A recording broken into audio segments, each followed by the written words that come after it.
Ka dalë një provë tjetër pas denoncimit që bëri pamfleti më 12 dhjetor 2025 për 35 milion euro të vjedhura në Alpetrol nga ish-drejtori Endri Puka dhe të transferuara e fshehura në Qipro. Nëpërmjet shtetasit greko-qipriot Konstantinos Smula, ortaku të bashkëshortes Ela Puka. Por Konstantinos Smula është vjeri i Endri Pukës, pra babai i bashkëshortes Ela Puka, e cila në kartën ID, në pasaport dhe kontrata emrin e babait e ka deklaruar Konstantin. Ja si e futi vjerin në loj. Më 3 korrik 2018, 6 muaj pasi Endri Puka u shkarkua, vjeri i tij Konstantin Mula krijoi kompaninë Oxy International, por ai ishte i përfshirë prej 5 vitesh në tenderet e Alpetrol, bankers dhe firmat që kishin marrë puse me vendime të dhëndrit drejtor. Kur ndaj Endri Pukës filloi hetimi për korrupsion e vjedhje, vjeri u shiti 63.75% aksione vajzave të tij Ela Puka dhe Ada Mulla, ndërsa 36.25% krushve Albana Hoxhaj dhe Ermir Avdaj. Por megjithse Endri Puka është larguar nga detyra në janar 2018, ai vazhdon të marrë miliona euro nga Alpetrol,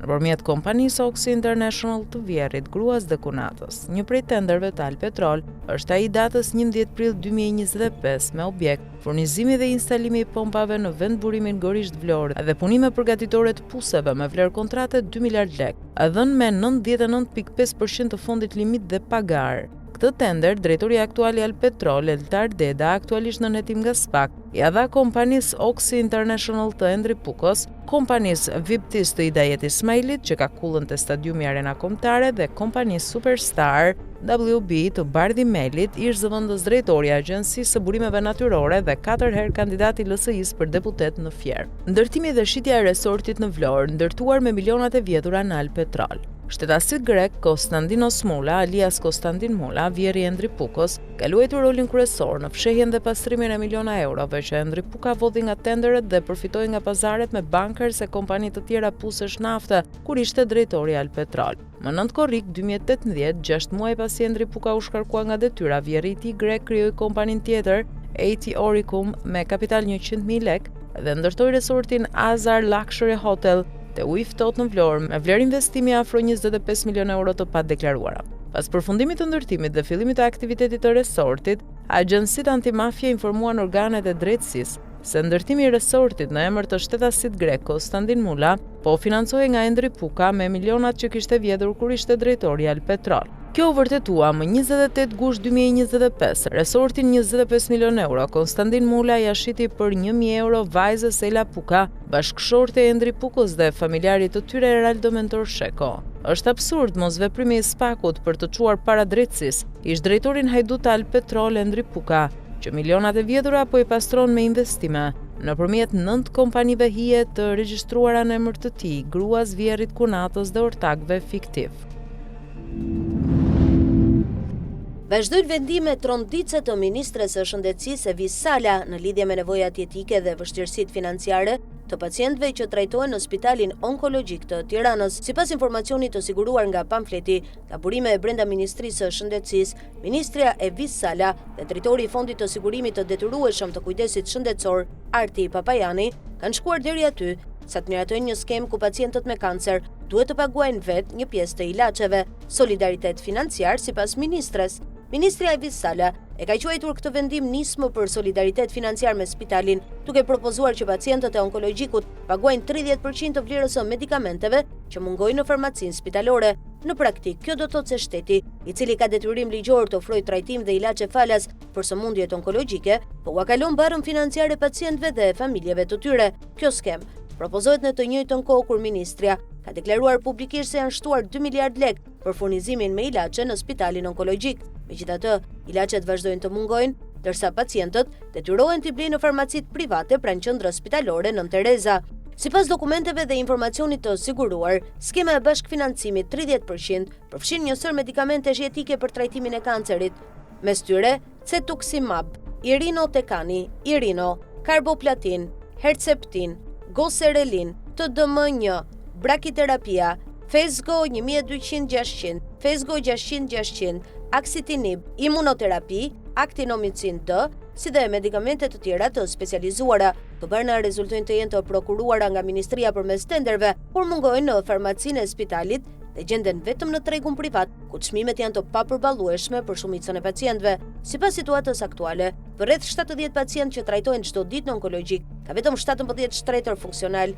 Pjesa tjetër e pacientëve detyrohen të presin, të blejnë vetë shërbime apo edhe të paguajnë për pajisje mjekësore, riparime dhe materiale bazë që duhet i sigurojë shteti. Në vend që të zgjidhë krizën e menaxhimit, ministria ka zgjedhur rrugën më të lehtë, transferimin e kostos tek pacientët më të pambrojtur në vend. Skema është miratuar nga Këshilli Administrativ, i përbërë nga drejtues të lartë të qeverisë dhe institucioneve shtetërore. Evis Sala, kryetare ministre e shëndetësisë, Fatos Shkurti, nënkryetar përfaqësuesi i sindikatave të shëndetësisë, Arti Papajani, antar drejtori i Fondit të Sigurimit të Detyrueshëm të Kujdesit Shëndetësor, Joana Agolli, antare drejtore e menaxhimit të buxhetit dhe borxhit publik, Ministria e Financave, Astrid Hado, antar drejtori i përgjithshëm i Institutit të Sigurimeve Shoqërore, Fatmir Brahimaj, antar presidenti i Urdhrit të Mjekëve, Alqi Kushi, antar drejtori i përgjithshëm i Ekonomisë dhe Shërbimeve Mbështetëse, Ministria e Shëndetësisë. Ky vendim shënon një precedent të rrezikshëm. Shteti të riqet nga detyrimi kushtetues për të mbrojtur jetën dhe shëndetin e qytetarëve, ndërsa pacientët me kancer trajtohen si bashkëfinancues të dështimeve qeveritare. Në vend të luftës kundër korrupsionit, tenderve fiktiv dhe zhdukjes së fondeve, qeveria ka zgjedhur të faturojë të sëmurët.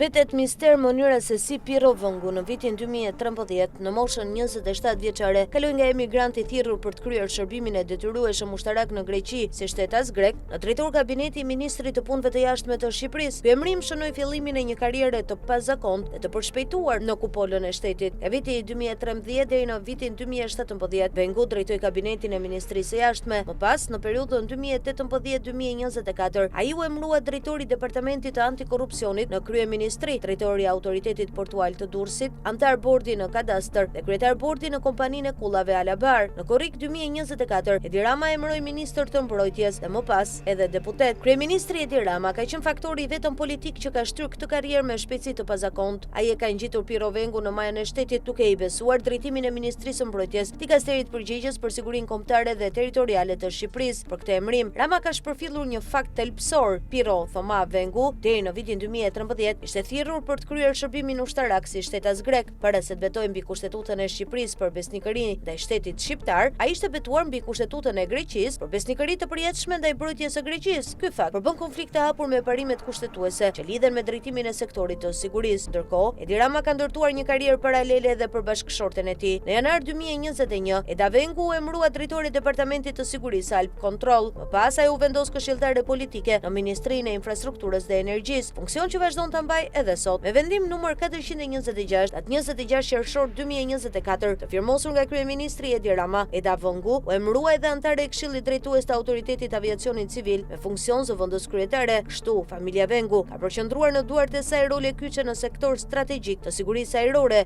detare dhe infrastrukturore. Prej 12 vitesh, Piro Vëngu ka ushtruar njëkohësisht ose me rotacion funksione në Ministrinë e Jashtme, Kryeministri, Autoritetin Portual të Durrësit, Kadastër, kompaninë Alabar, Ministrinë e Mbrojtjes dhe Kuvend. Paralelisht, përmes bashkëshortes së tij, familja ka kapur edhe Alp Kontrollin, Autoritetin e Aviacionit Civil dhe këshillimin politik në Ministrinë e Infrastrukturës dhe Energjisë. Ky koncentrimi i pushtetit në një rreth të ngushtë familjar nuk është rastësi, është produkti një modeli qeverisjeje ku besnikëria personale dhe interesat e kryeministrit prevalojnë mbi standardet kushtetuese dhe parimet e sigurisë kombëtare. Petet për të parë se në cilat poste të tjera shtetërore Edi Rama do ta ngjisë më tej Piro Vëngun dhe bashkëshorten e tij, ndërsa përgjegjësitë për këtë skem mbeten pa adresë institucionale.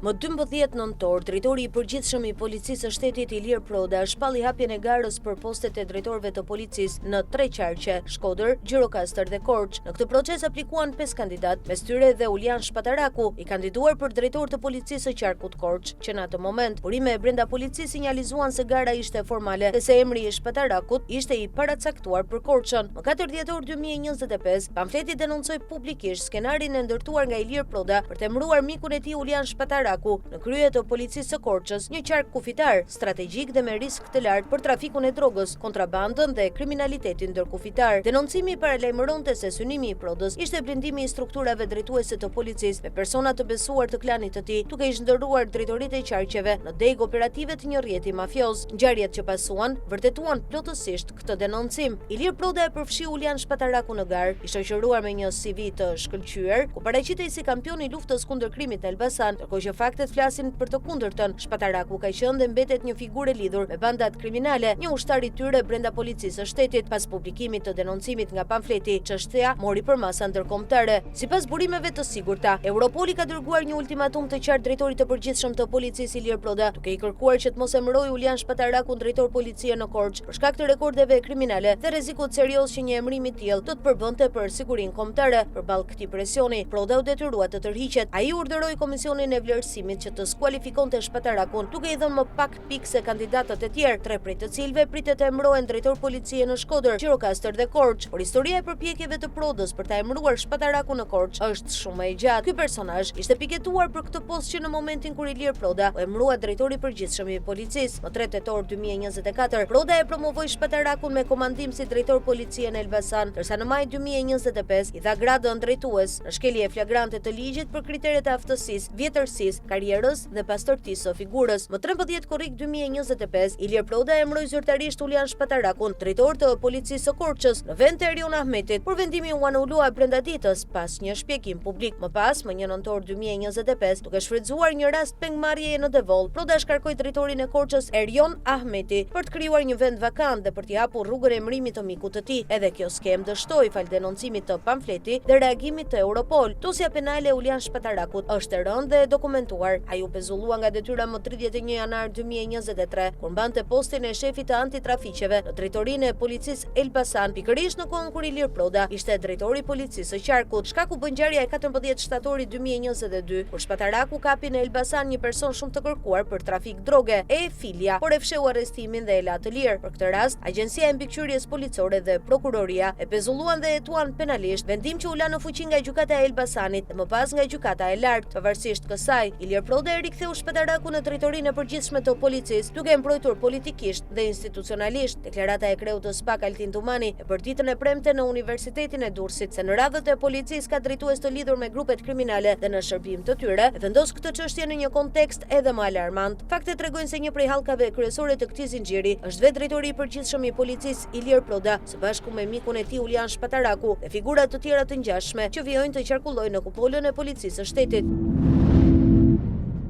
G&E Investment ShPK është një kompani që po të shohësh bilancet dhe të dhënat zyrtare, nuk ka asnjë lidhje me realitetin e projekteve që mban sot në dorë. Në letra figuron me kapital minimal, pa qarkullim, pa të ardhura, pa kredi bankare dhe me humbje të vazhdueshme. Ndërkohë që në terren shfaqet si përfituese e lejeve për disa nga kullat dhe resortet më të mëdha të viteve të fundit në Shqipëri. Kjo kontradikt nuk është teknike dhe as rastësi, por pika ku lind pyetja thelbësore me çfarë parash do të ndërtohen këto projekte. Në Vlorë, G&E Investment ka marrë leje për ndërtimin e një kulle 39 kate, një objekt që kërkon minimalisht 40 a 50 milion euro investim real dhe financim të qëndrueshëm për disa vite.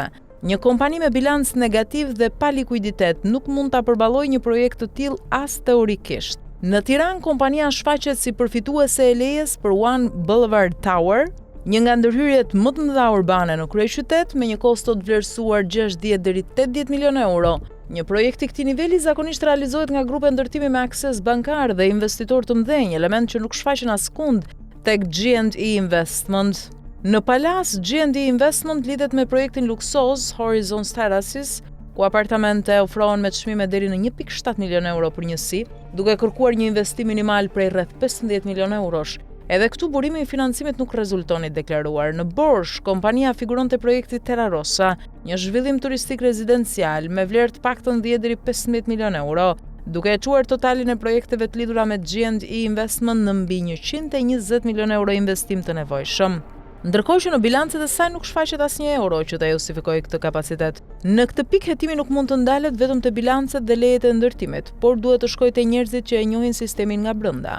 Një nga figurat që del në këtë skemë është Aldo Çela, vëllai i Gledis Çelës, ortaku të GND Investment, i cili ka qenë pjesë e administratës tatimore dhe ka mbajtur funksion drejtues në një strukturë që lidhet drejt për drejt me kontrollin e qarkullimeve financiare.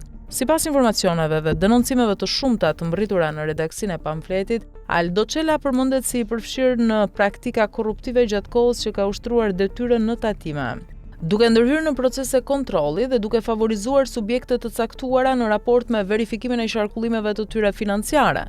Në të njëjtën kohë, një kompani e lidhur drejt për drejt familjarisht me të, GND Investment, shfaqet si përfituese e lejeve për projekte ndërtimi që kërkojnë 10 milion euro investim, pa pasur në dokumente as kapital as qarkullim as burime financiare të deklaruara që ta justifikojnë këtë nivel ndërtimi.